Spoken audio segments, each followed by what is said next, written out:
Good morning and welcome back to Insight in our special 60s edition.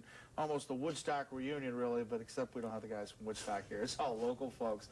At the beginning of the show, we played a little bit of music from a group called Evil. If you grew up in South Florida, you probably heard them in the 60s.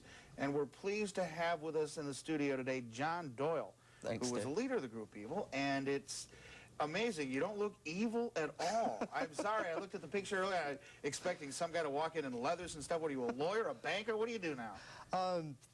Actually, I'm a retired police officer. Really? I was injured on the job and retired last year.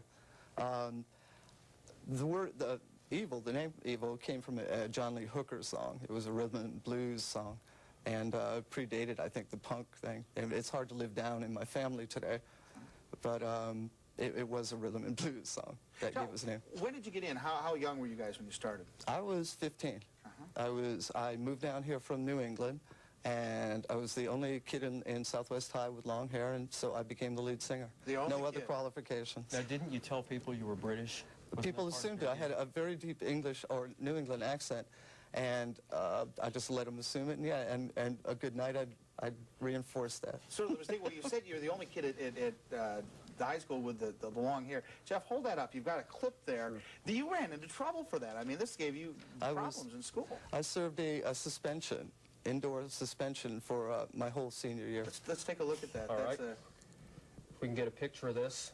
These are the Montels, or 4 of the 5 members of the Montels. And they got into a lot of trouble at Southwest High for having long hair. Now, a lot of kids did. They were forced to cut their hair, and members of the Shags were forced to cut their hair. Over at North Miami High, the same thing was happening to the Squires 5. In fact, they even had fingernail checks on some of the members of that group. Well, so at least you never had a newspaper clipping about you, sent them home if they were wearing corduroys, even. Unbelievable that it would be that kind But as you could see from that picture, that hair doesn't look so long today, but back then, you really had to fight to have long hair. And you had to put up with a lot of people saying, sissy, sissy. Well, John, it was tough. When you got the group together and you were actually starting to perform, I mean, did you ever think that a record contract was a possibility? It was never in our future. We were kids. We enjoyed playing. It paid well, paid very well. And what'd you pick up for a gig?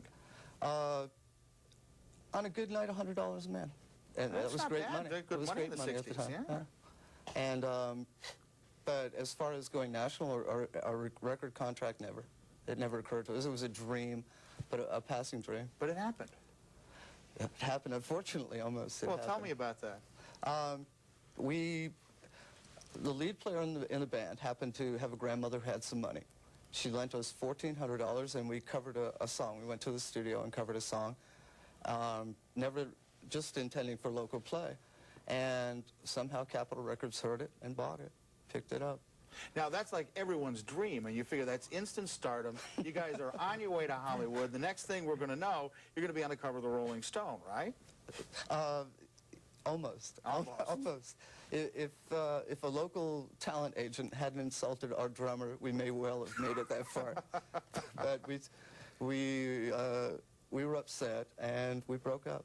Just fizzled out. We didn't want to tour. None of us wanted to leave home. We'd hit what everybody wanted, and we suddenly realized we weren't ready to leave Florida.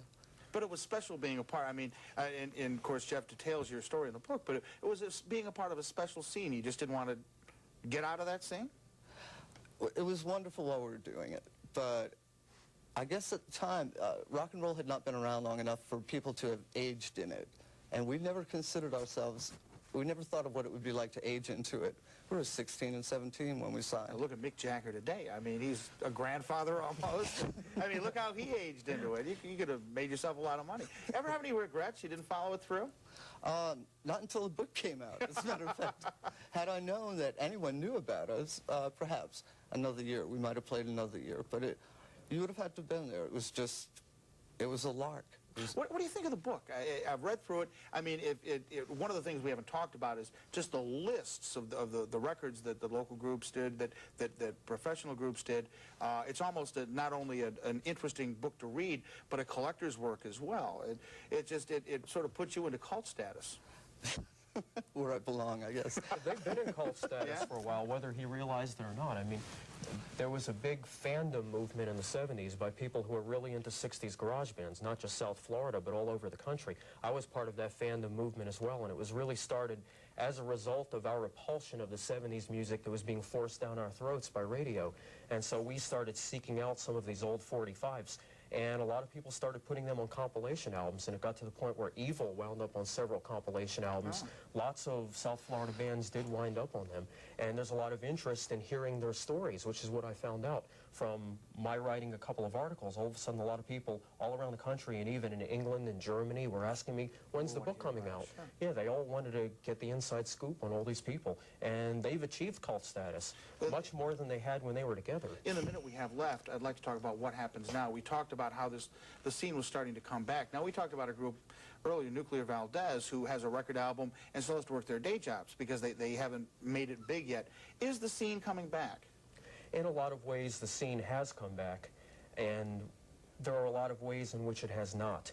It's come back in that there are a lot of bands now to play original music, and there are clubs that they can play that music at. But there still isn't enough cooperation from radio. We need much, much more cooperation from radio. We need a lot more fans to go out and see these bands. You can't treat a night out at the clubs like it's a night at the movies. You have to react to what you're hearing. You've got to really actively support these groups, and I think that's really vital. And if the scene is going to grow, radio has to support the groups, the bands have to support each other, and the fans have to support it. In a nutshell, do you think it'll happen? I'm very optimistic that it will.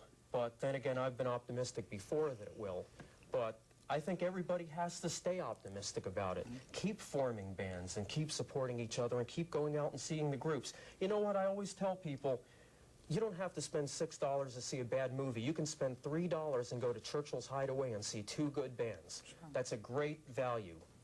Do it. That's what I tell people. Support it. Rock and roll is something for every one of your senses to experience. It's a positive, invigorating force, and it needs to be supported. Jeff, thank you very much. John, Dave. The book is Savage Lost. It's available at bookstores around the area, and if you can't find a copy, just give me a call. I'll tell you where to get one. Thanks for joining us for Insight this morning. I hope this trip to the 60s has been great for you. It's been great for me, and I know I want to go out and listen to some music, so we'll talk later. Have a nice day.